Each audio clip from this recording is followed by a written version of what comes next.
ಅದಾಗ್ಯದ. ಹೀಗಾಗಿ ಈ ಒಂದು ಜಾತಿ ನೆಲೆಗಟ್ಟಲ್ಲಿ ನಾವು ಏನು ಸಮೀಕರಣ ಮಾಡ್ತಾಯಿದ್ದೀವಿ ಅದು ಸುಳ್ಳಾಗಬಹುದು. ಯಾಕಂದ್ರೆ ಅದಕ್ಕೆ ಸಾಕ್ಷಿ ಅದಲ್ರಿ. ಈ ಅರಬಾವಿ ಕ್ಷೇತ್ರದಲ್ಲ ಅವರ ಸಮುದಾಯದ್ದು ಎಸ್ ಟಿ ಸಮುದಾಯ ಎಷ್ಟು ಓಟುಗಳಿದ್ದಾವೆ ಲೆಕ್ಕ ತೆಗೆದಾಗ ಎಲ್ಲೋ 3,000-4,000 5,000 ಆಗ್ಬೋದೇನೋ.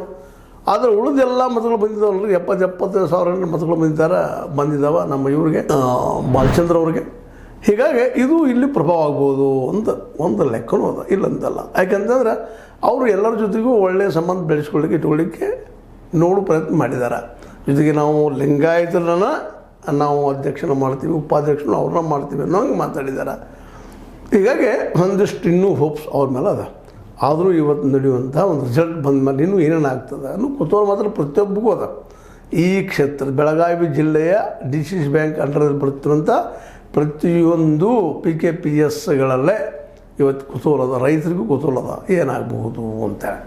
ಅದಕ್ಕಾಗಿ ನಾವು ಒಂದಿಷ್ಟು ಚರ್ಚೆ ಆದೇಶ ಮಾಡಿದ್ವಿ. ಬಟ್ ಒಂದು ಮಾತ್ರ ಹೇಳ್ಬೋದು ಈಗ ಸಂದರ್ಭಕ್ಕೆ ಅನುಗುಣವಾಗಿ. ಯಾಕಂದ್ರೆ ಕ್ಷಣಕ್ಕೂ ದಿನಕ್ಕೂ ರಾಜಕೀಯ ಚಿತ್ರ ಬದಲಾಗ್ತಾ ನಡೀತದೆ. ಒಮ್ಮೆ ಜಾರಕಿಹೊಳಿ ಕೈ ಮೇಲದಂಗೆ ಕಾಣ್ತದೆ, ಮತ್ತೊಮ್ಮೆ ಸೌದಿ ಮತ್ತು ಕತ್ತಿಯವ್ರ ಕೈ ಮೇಲೆ ಬಂದಂಗೆ ಅನ್ನಿಸ್ತದೆ. ಯಾವಾಗ ಮೇಲೆ ಬರ್ತದೆ ಏನು ಹೋಗ್ತದೆ ಗೊತ್ತಿಲ್ಲ. ಅದು ಫೈನಲ್ ಆದಾಗ ಗೊತ್ತಾಗುವಂಥ ವಿಷಯ. ಫೈನಲ್ ದತ್ತಿಗೆಲ್ಲರೂ ತಮ್ಮ ಪ್ರಯತ್ನ ನಡೆಸಿದ್ದಾರೆ ತೆರೆ ಮರೆಯಲ್ಲಿ ಅಂತೇಳಿ ಸುದ್ದಿಗಳು ಬರ್ತಾಯಿದ್ದಾವೆ. ಸಹಜದ ಅದು ಹೇಳಲಿಕ್ಕೆ ಹೋಗೋದಿಲ್ಲ. ಯಾಕಂದ್ರೆ ಗೆಲ್ಲಬೇಕಾಗಿದೆ. ಬರೀ 9 ಬೇಕು ಮೆಜಾರಿಟಿಗೆ. 9 ಯಾರು ಮಾಡ್ಕೊಳ್ತಾರೋ ಅವರು ಮೆಜಾರಿಟಿ ಆಗ್ತಾರಲ್ಲ.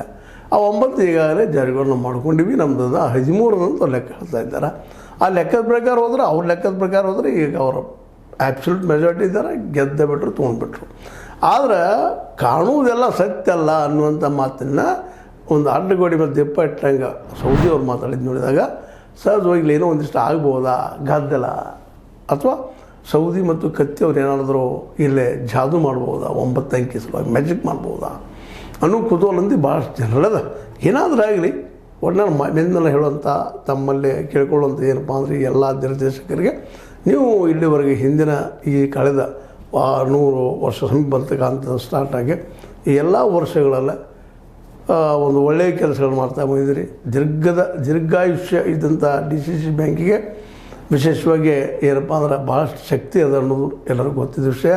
ಈ ದಿಶೆಯಲ್ಲಿ ಆದಷ್ಟು ರೈತರಿಂದ ಕಟ್ಟಿದಂಥ ಈ ಸಂಸ್ಥೆ ರೈತರಿಗಾಗಿ, ಅವರ ಏಳಿಗೆಗಾಗಿ, ಅವರ ಮಾರ್ಕೆಟ್ಗಾಗಿ, ಅವರ ಬದುಕಿಗಾಗಿ ಇದು ಹೆಚ್ಚು ಉಪಯೋಗ ಆಗಲಿ ಅನ್ನೋದು. ಮತ್ತು ಇವರೆಲ್ಲರೂ ನಾವು ರೈತ ಸಲುವಾಗಿ ಮಾಡ್ತಾಯಿದ್ದೀವಿ ಅಂತ ಹೇಳ್ತಾ ಇದ್ದಾರೆ.